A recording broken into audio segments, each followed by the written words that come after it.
نے بہت طویل نظم شکوہ لکھی اور اللہ تعالیٰ سے شکایت کی کہ مسلمان کیوں پستی میں جا رہے ہیں، کیوں ترقی سے دور جا رہے ہیں اور دوسری قومیں کیوں آگے نکلتی جا رہی ہیں۔ تو اللہ تعالیٰ سے شکوہ کیا، لیکن شکوہ کرنے کا مقصد یہ تھا کہ مسلمانوں کو ریئلائز کروانا، ان کو احساس دلانا کہ ان کے ترقی نہ کرنے کی کیا اسباب ہیں، کیا وجوہات ہیں، اور دوسری قومیں اگر ترقی کر گئی ہیں تو ان کی کیا اسباب ہیں اور کیا وجوہات ہیں۔ علامہ اقبال کی نظم شکوہ کا پہلا شعر تھا، کیوں ضیاء کار بنوں سود فراموش رہوں، فکر فردا نہ کروں محو غم دوش رہوں، نالے بلبل کے سنوں اور ہماتن گوش رہوں، ہم نوا میں بھی کوئی گل ہوں کہ خاموش رہوں، جرت آموز میری تاب سخن ہے مجھ کو، شکوہ اللہ سے خاکم بدہن ہے مجھ کو، ہے بجا شیوہ تسلیم میں مشہور ہیں ہم، قصہ درد سناتے ہیں کہ مجبور ہیں ہم،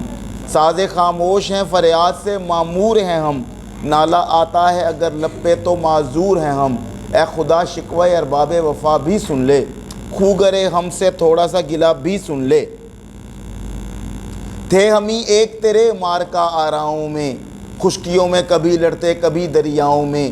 دی آذان یورپ کے کلیساؤں میں اور کبھی افریقہ کے تپتے ہوئے صحراؤں میں، شان آنکھوں میں نہ جچتی تھی جہانداروں کی، کلمہ پڑھتے تھے ہم چھاؤں میں تلواروں کی، آ گیا عین لڑائی میں اگر وقت نماز، قبلہ روحوں کے زمین بوس ہوئی قوم حجاز، ایک ہی صف میں کھڑے ہو گئے محمود و ایاز، نہ کوئی بندہ رہا نہ کوئی بندہ نواز، بندہ و صاحب و محتاج و غنی ایک ہوئے، تیری سرکار میں پہنچے تو سبھی ایک ہوئے، بادہ کش غیر ہیں گلشن میں لبے جو بیٹھے، سنتے ہیں جام بکف نغمہ کوکو بیٹھے، دور ہنگامہ گلزار سے یکسو بیٹھے، تیرے دیوانے بھی ہیں منتظر ہو بیٹھے، اپنے دیوانوں کو پھر ذوق خود افروزی دے، اپنے پروانوں کو پھر ذوق خود افروزی دے، برکے دیرینہ کو فرمانے جگر سوزی دے، بوئے گل لے گئی بیرون چمن راز چمن، کیا قیامت ہے کہ خود پھول ہیں غماز چمن، عہد گل ختم ہوا ٹوٹ گیا ساز چمن، اڑ گئے ڈالیوں سے زمزمہ پرواز چمن، ایک بلبل ہے کہ ہے محو ترنم اب تک۔ عزیز طلبہ، علامہ اقبال کے بلبل آپ ہیں، علامہ اقبال کے شاہین آپ ہیں، علامہ اقبال کی امیدیں آپ ہیں، ایک بلبل ہے کہ ہے محو ترنم اب تک، اس کے سینے میں ہے نغموں کا تلاطم اب تک۔ پھر آخری شعر جو شکوہ کا تھا، چاک اس بلبل تنہا کی نوا سے دل ہوں، چاک اس بلبل تنہا کی نوا سے دل ہوں، جاگنے والے اسی بانگ درا سے دل ہوں، یعنی پھر زندہ نئے عہد وفا سے دل ہوں، پھر اسی بادہ دیرینہ کے پیاسے دل ہوں، اجمی خم ہے تو کیا میں تو حجازی ہے میری، اجمی خم ہے تو کیا میں تو حجازی ہے میری، نغمہ ہندی ہے تو کیا لے تو حجازی ہے میری۔ اور بعد میں اسی شکوے کا جواب علامہ اقبال نے جواب شکوہ کی صورت میں دیا کچھ یوں، ہم تو مائل با کرم ہے کوئی سائل ہی نہیں، راہ دکھلائیں کسے راہ رو منزل ہی نہیں، تربیت عام تو ہے جوہر قابل ہی نہیں، جس سے تعمیر ہو آدم کی یہ وہ گل ہی نہیں، کوئی قابل ہو تو ہم شانے کئی دیتے ہیں، ڈھونڈنے والوں کو دنیا بھی نئی دیتے ہیں، کس قدر تم پہ گراں صبح کی بیداری ہے، ہم سے کب پیار ہے ہاں نیند تمہیں پیاری ہے، تب آزاد پہ قید رمضاں بھاری ہے، تم ہی کہہ دو یہی آئین وفاداری ہے، قوم مذہب سے ہے مذہب جو نہیں تم بھی نہیں، جذب باہم جو نہیں محفل انجم بھی نہیں،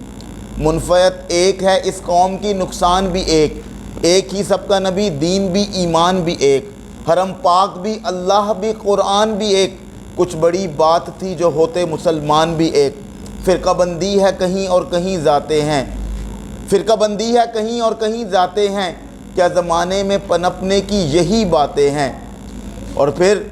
کہا وائز قوم کی وہ پختہ خیالی نہ رہی، وائز قوم کی وہ پختہ خیالی نہ رہی، برق طبعی نہ رہی شعلہ مقالی نہ رہی، رہ گئی رسم ازاں روح بلالی نہ رہی، فلسفہ رہ گیا تلقین غزالی نہ رہی، مسجد مرثیہ خواہیں کہ نمازی نہ رہے، مسجد مرثیہ خواہیں کہ نمازی نہ رہے، یعنی وہ صاحب اوصاف حجازی نہ رہے۔ اور پھر آخری شعر میں علامہ اقبال نے جواب شکوہ میں سارے ساری شکایتوں کا حل بتا دیا، سارے مسئلوں کا حل بتا دیا. کچھ اس طرح کہ کچھ انہوں نے اس طرح مضمون کو ختم کیا کہ محمد سے وفا تو نے تو ہم تیرے ہیں، کہ محمد سے وفا تو نے تو ہم تیرے ہیں، یہ جہاں چیز ہے کیا لوح و قلم تیرے ہیں. تو یہ تھا علامہ اقبال کا شکوہ جواب شکوہ، جو علامہ اقبال نے جو ہے آخری نظم جو ہے پیش کی. اور